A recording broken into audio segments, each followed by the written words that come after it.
Hold up, something's off. You seeing this?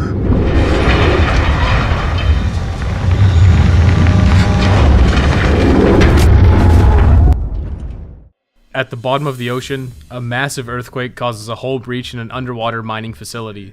The survivors need to scavenge valuable oxygen and find a way to reach the surface while dealing with harsh conditions, wildlife, and their own psychosis.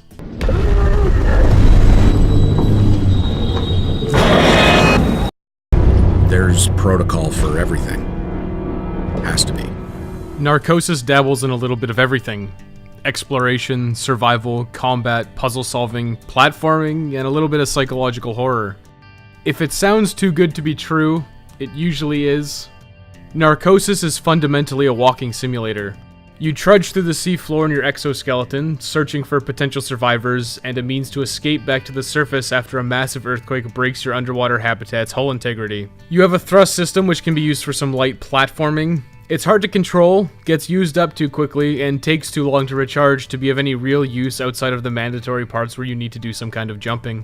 Then there's combat and environmental hazards. You'll be pitted against ill-tempered sea life, cuttlefish that are up to no good, and anglerfish that want to take a bite out of your reinforced exoskeleton.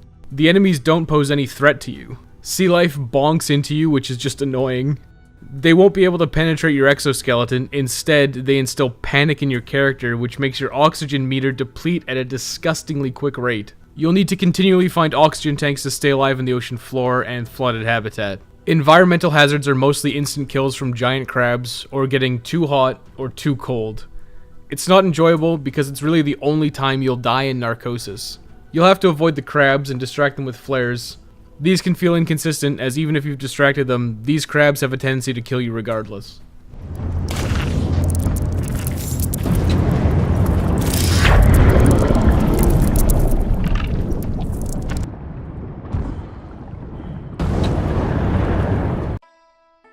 It's a mixed bag when it comes to graphics. The sea life and humans in the environment look significantly worse than anything else. There are some highlights. The bioluminescent plants and environments look great, as well as the crystallizing ice effect when you get spooked or fall into a methane vent. But the horror themes feel out of place. With the setup of the earthquake and surviving at the bottom of the ocean, it doesn't feel necessary or appropriate. You're underwater for the equivalent of a few hours, which should be routine. This makes the whole psychotic break aspect feel incredibly forced and unnecessary to the narrative. All that being said, the horror segments are by far the most interesting and entertaining, but they exist as a minority and really don't happen that often. It's simply not a horror game. Performance was pretty spotty. Full disclosure, these are the PC specs used to play versus the Steam page's recommended specs. Capture was done by an external capture card and recorded on a separate machine. Settings defaulted to medium, and there were no issues in the beginning.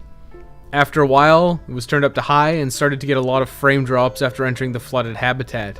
Moved back down to medium, frame drops persisted, and then down to low, and frame drops stayed a regular occurrence throughout the remainder of the game.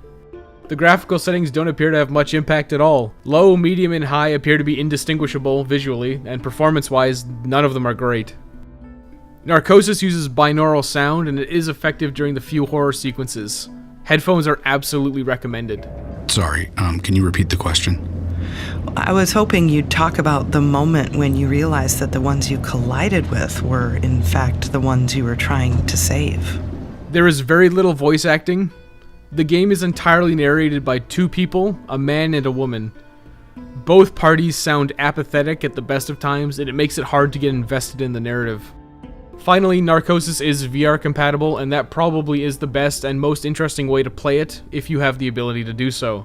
The HUD is presented in an interesting way. It's all displayed in the inside of your suit, and you have to look down to see your vitals and your inventory. This has some repercussions with the control scheme, which was clearly designed for VR in mind rather than traditional mouse and keyboard controls. You can't move freely. Your mouse controls your look direction, but you're still locked within the confines of your suit. You can only move forward, which means you have to clumsily turn the suit manually without aid of your mouse. This takes some getting used to, but remains cumbersome throughout the entirety of the game.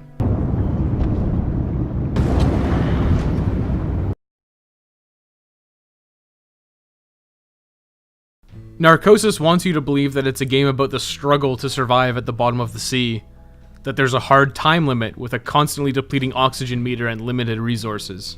At the bottom of the ocean in a walking coffin, as the narrator says, oxygen should be the most valuable commodity. Regardless of where you are in the ocean, oxygen is scattered everywhere. It's never scarce. You as the player never reach a panic state where you desperately scramble to find a tank to continue on. Narcosis does what can only be considered a scaling oxygen depletion system. If you're around an area with no threats in the middle of the ocean, your oxygen depletes incredibly slowly. It feels like the lower your oxygen meter gets, the slower it depletes. Then, when you're in a scripted horror scene, engaging in combat, or finding a member of your team that's died, your oxygen member will deplete unnaturally quickly, much too fast for a high-tech piece of equipment which breaks any sense of immersion. Whenever these events occur, there's always multiple easily accessible oxygen tanks around. This system ultimately feels pointless because of its structure and easy to access oxygen wherever you are. You'll never run out of oxygen, even if you're frivolous, using oxygen tanks when you're at upwards of 90%.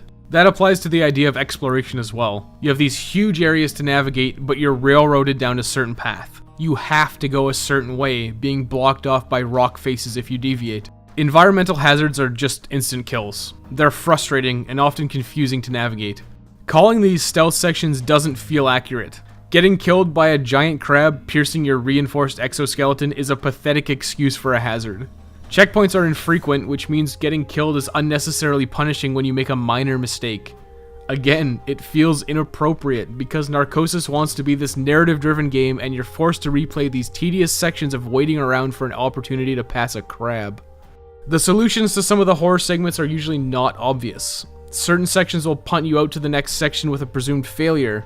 Other times you'll be forced to redo a section because you actually did fail. It's not enjoyable, and does succeed at nothing but being confusing and padding out the length of the game.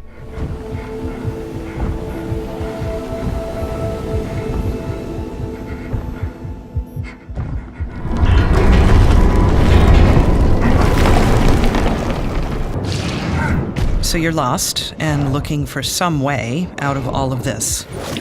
Narcosis is a short game, finishing right around the 3-hour mark. You'd be hard-pressed to go much longer than 4 hours total. Some sections do require a bit of runaround to find a solution, either from missing a collectible like a keycard or not being able to find a door. If you mess up during a platforming section, it's also likely you'll have to go all the way back around or restart from a checkpoint if you end up dying. This is all exacerbated by the fact your walking pace is extremely slow. Trudging through the ocean floor in a mechanical suit makes sense, but it doesn't make for an enjoyable experience when you're forced to replay a section. Despite being short, pacing is incredibly inconsistent. As you plod along, you're desperate for something to grab your attention. Desperate for more narration, more horror elements, more anything. There isn't a lot to Narcosis, and what little is there is spread thin over its runtime. Optionally, you can try and find any survivors and some of their personal effects. These do provide some information and backstory. Without ever interacting with these characters before the earthquake, it's really hard to care about them or their story, especially when what you do get feels borderline insulting to the dead. After beating Narcosis, you are given the option to jump back to any previous chapter. This lets you find any collectibles you may have missed, or re-experience the few standout sections of the game, provided you have a desire to actually replay Narcosis.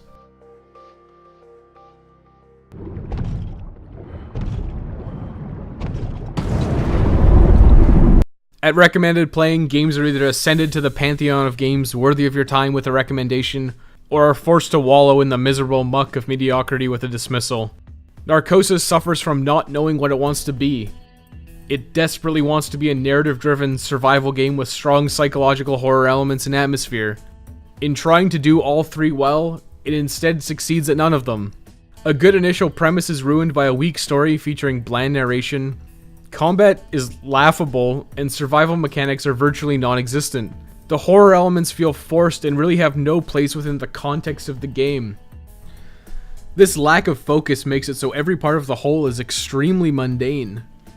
If any single element got more attention, it would have elevated the game and been a much better experience as a result.